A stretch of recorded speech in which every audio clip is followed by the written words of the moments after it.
Good evening and welcome to Eden Chapel United Methodist Church. This is time for Thoughts from Theophilus. Let's see who's coming to visit us tonight.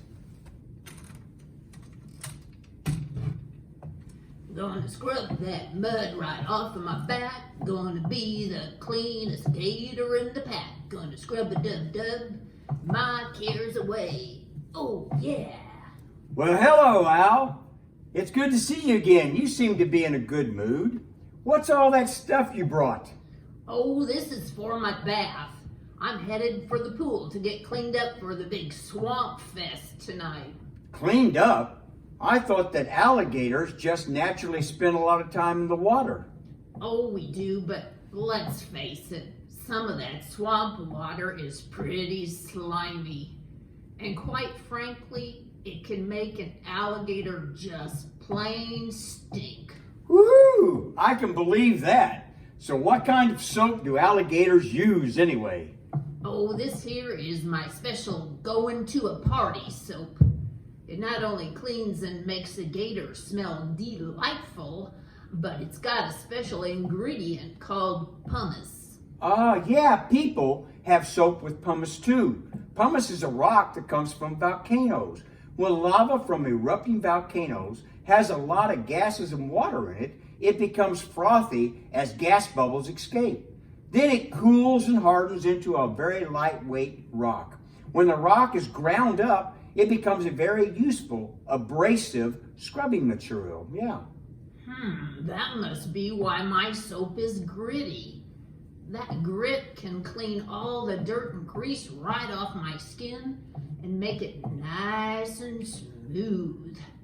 You see, dried on mud can make a gator's hide kind of tough sometimes. Yeah, well, people's skin can get dry and rough too, or it can sometimes be diseased. In the Bible, there are stories about Jesus and how he healed people with a skin disease called leprosy. I've heard about leprosy. Not a fun thing to have. Yeah, but Jesus didn't have to scrub this man's skin. He just reached out and touched the leper's hand, and he was healed. Wow, Jesus must have had some kind of spiritual grit or something to be able to do that. Well, Jesus was able to do all sorts of miracles because he was God's son and knew all about God's power. But yeah, I think we could say that Jesus had a spiritual grit, or even more importantly, what people call true grit. What do you mean by that?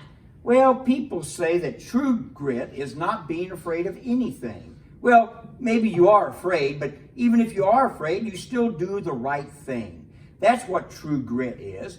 Doing the right thing, even when it means things might not turn out so good for you. So you're saying that you want to do the right thing, no matter what happens to you. If people laugh at you, or get mad at you, or maybe don't even like you, what's important is doing the right thing. Al, absolutely right. But you know what? I think Jesus had more than just true grit. He had the ultimate true grit.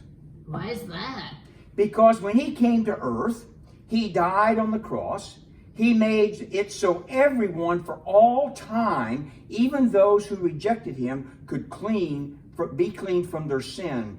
All that wrongdoing in our lives was washed away, leaving us clean and smooth in our hearts and in our souls. Wow, I'd say he did have the ultimate true grit, too. He did the right thing out of love, even knowing he was going to have to suffer and die. Now that we just need to do the right thing and lead others to accept Jesus' wonderful gift of salvation. That's pretty awesome. So how do you get that kind of true grit? Well, you can study the Bible and pray and be around others who will help you to try to be like Jesus. And if you really, really try, some pretty awesome things can happen. You know, Pastor John, there's usually a few old crusty troublemakers at the Swamp Fest each year.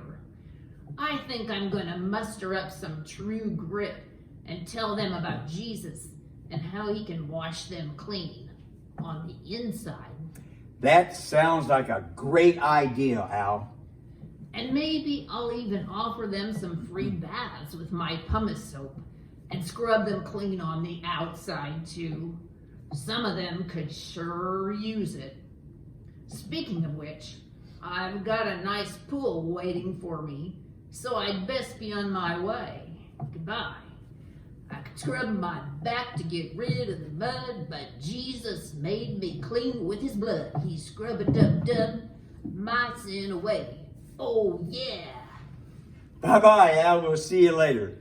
Well, that concludes our thoughts from Theophilus for tonight. Remind you that tomorrow morning we'll be live on Facebook at 11 a.m. for our worship service. Be safe, be healthy, and may God bless. Have a great evening.